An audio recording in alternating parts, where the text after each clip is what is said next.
I, 34F, was told by my very intoxicated husband of 10 years, 37M, that he's cheated on me with a younger woman and it's been more than once. He then passed out in the bathtub and I'm not sure if he will remember telling me. What should I do? Yesterday my husband decided to have a barbecue and invite a few friends over to our house. He grilled and I made the sides and everything was great. As the night proceeded, everyone had been drinking, and listening to music, and dancing around when suddenly my husband texted me and asked me to have a threesome. I was totally caught off guard. He's asked before many years ago and I declined because my husband was my first and only and I was always happy with that fact, and he hadn't asked again until tonight. He got really quiet after a few attempts of asking via text and being denied. All of our friends are still there talking and laughing. He comes over to talk to me, he's really drunk at this point, and starts telling me, quietly, how he's a really bad guy, and that he loves me but he's been bad.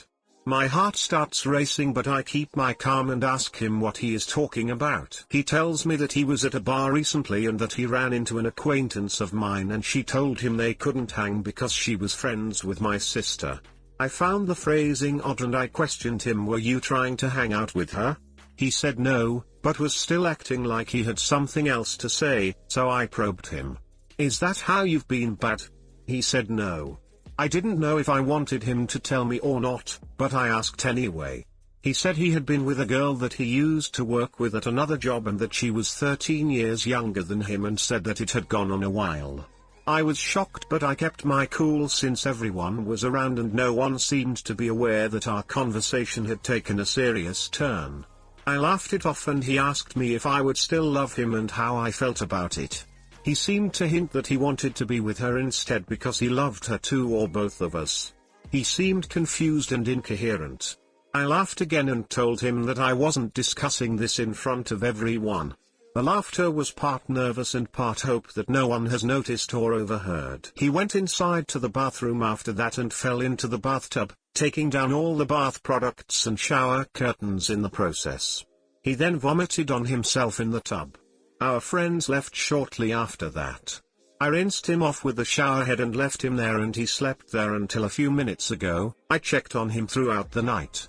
He has since gone to sleep in our bed, not a word spoken, but he put his hand on my leg while I was in bed.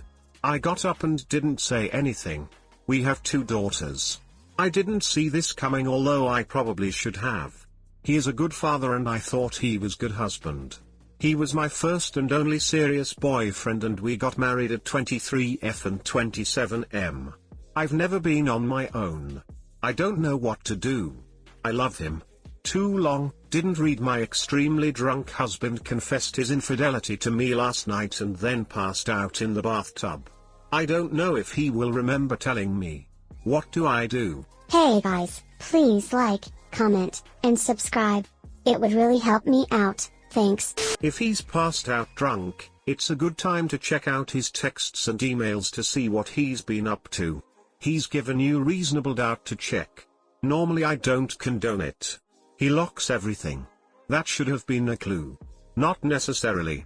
Some people lock their phones that have nothing to hide from their spouse, but in case their phone is lost in public. Update: I, 34F, was told by my very intoxicated husband of 10 years, 37M, that he's cheated on me with a younger woman and it's been more than once. He then passed out in the bathtub and I'm not sure if he will remember telling me. What should I do? My husband slept until 1 p.m. He works nights. He is scheduled to go to work at 2:30 p.m. I was sitting on the living room couch when he walked into the room. It took everything not to start yelling and screaming immediately. He walked into the kitchen, made something to eat and asked if I was okay. I was like, great, he doesn't remember. That made me burst into tears. I said, you don't remember what you said? No, was his answer. I reminded him of what he had told me the night before. He tried to deny it but not for long. He eventually admitted to the affair. He said he had been with this one person on and off for some time. I was speechless. I asked why he would do that to me and he didn't really have an answer. I don't want a cheating, lying, drunken man as my husband, But the first thing I said was, you need to decide if you want to stay married and stay under my conditions, or if you want to leave to be with her. He sat there quietly while I laid down some of your suggestions, which I didn't believe he would agree to. I told him for me to try and work this out. You will provide access to all text messages, emails, credit card statements and social media. We will attend marriage counseling and individual counseling. You will lose all privacy and freedom to be out and about, for example bars, fishing, hanging out with guy friends etc. You will provide a record of timesheets and will be subjected to my skepticism 24/7. You will have an STD test. I will be a witch and this marriage may seem worse before it gets better. Work and home will be your life now unless you are taking our children somewhere. You can choose this or leave. I didn't really know what I wanted him to say. He sat there for 30 minutes and didn't say anything. Then he said, I don't want to be with anyone. I knew this was the most likely answer and I said fine. He left to work. I cried for a few minutes and started reading the advice from a few websites recommended in comments. He texted me about an hour later and apologized for being a shitty husband. I said, you don't feel bad if it went on that long? He asked if it was okay to come get some of his things. I said fine. He came home at his regular off time 2 a.m. and started getting a few things. I woke up and asked if he got a place. He said yes. I asked if he would come to the house on Thursday to watch the girls on his day off. He said okay. I felt like he was dragging his feet about leaving. I asked if had thought any more about what I said. He asked me if I would really let him stay. I said only under those previously mentioned conditions. I would not give on one of my stipulations. He sat down. I said, don't stay for the kids. Stay because you want to be with me. Don't stay because you feel guilty. He sat there. I asked him to leave because I needed to sleep. He said I'll stay. I didn't know what to say. I repeated everything I mentioned before. He said that's what he needs. I said okay. To prove to me that you mean it, give me your phone. He did. There they were. The texts from her.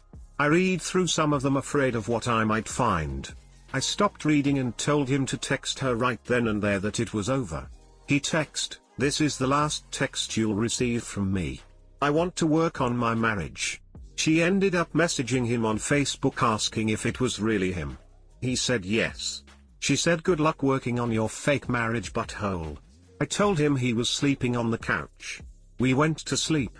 She sent a few messages this morning about how she guesses she was just some side chick and he didn't really care about her. She hopes she's not pregnant. It could be years before I could trust him again. I've invested 14 years of my life, 4 dating/engaged and 10 married. He doesn't drink every day or get falling down drunk often. This has occurred 1 or twice a year since we've been married. He's not violent and not a medication user, random medication testing at work.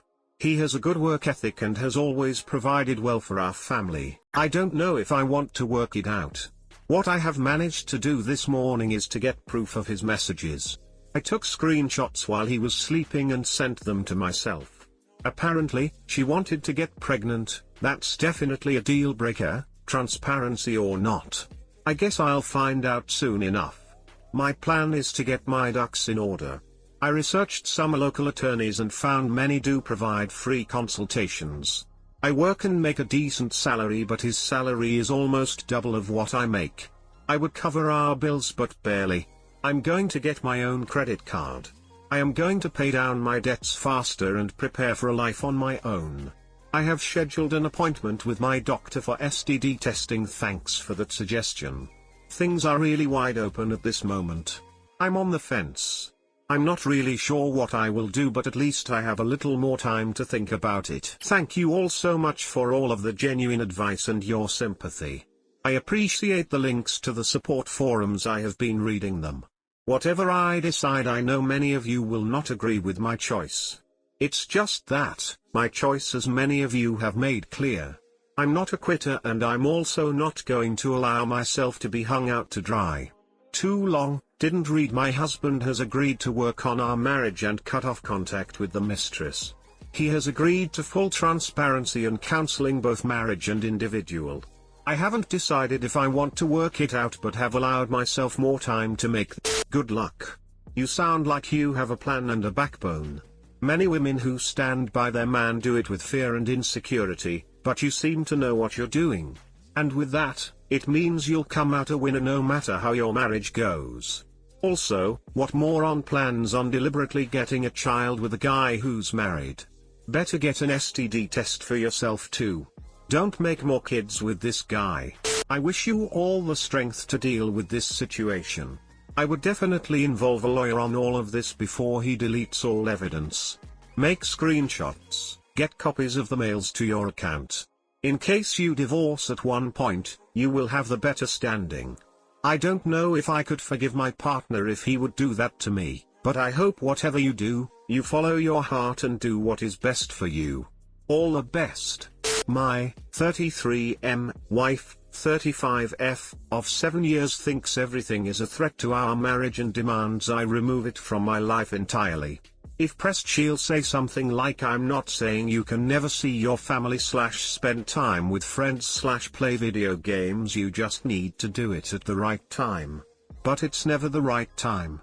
She decides that a coworker is too friendly and is a threat to our relationship. I say no, that's silly. I talk to her because she sits next to me, is on the same team as me, and has a son the same age as our daughter, so we swap baby stories. No, I'm defending her over my wife. Clearly I like her better than my wife. If I care about our marriage, I won't talk to her anymore. She decides video games are hurting our marriage.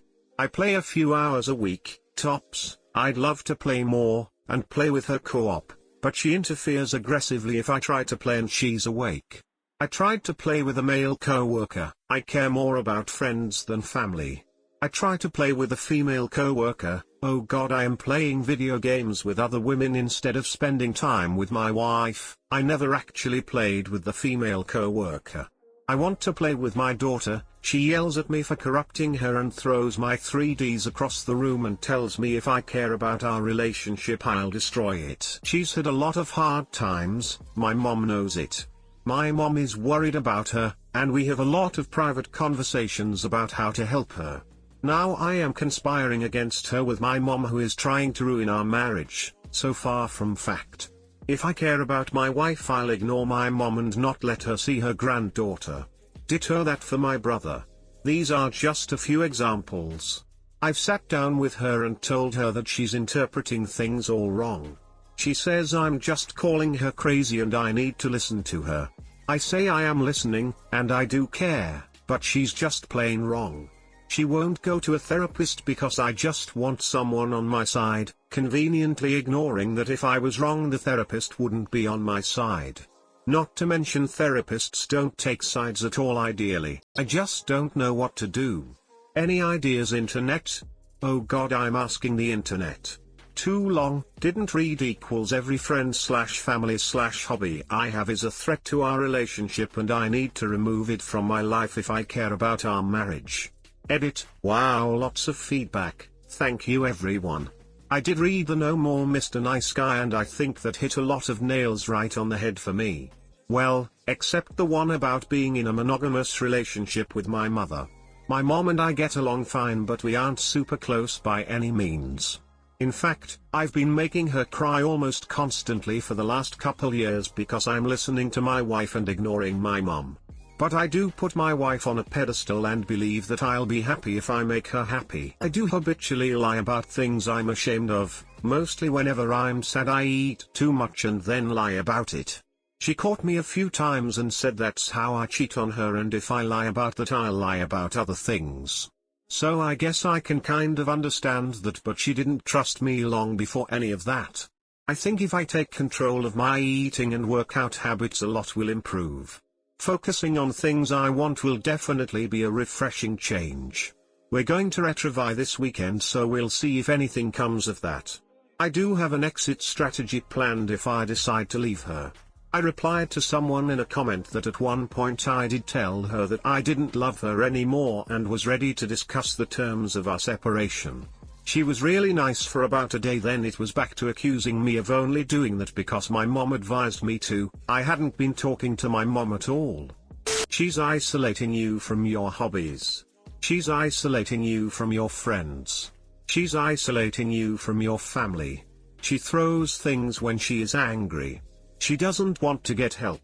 These are all textbook red flags for harmful behavior. Has she always been like this? Or is this behavior new?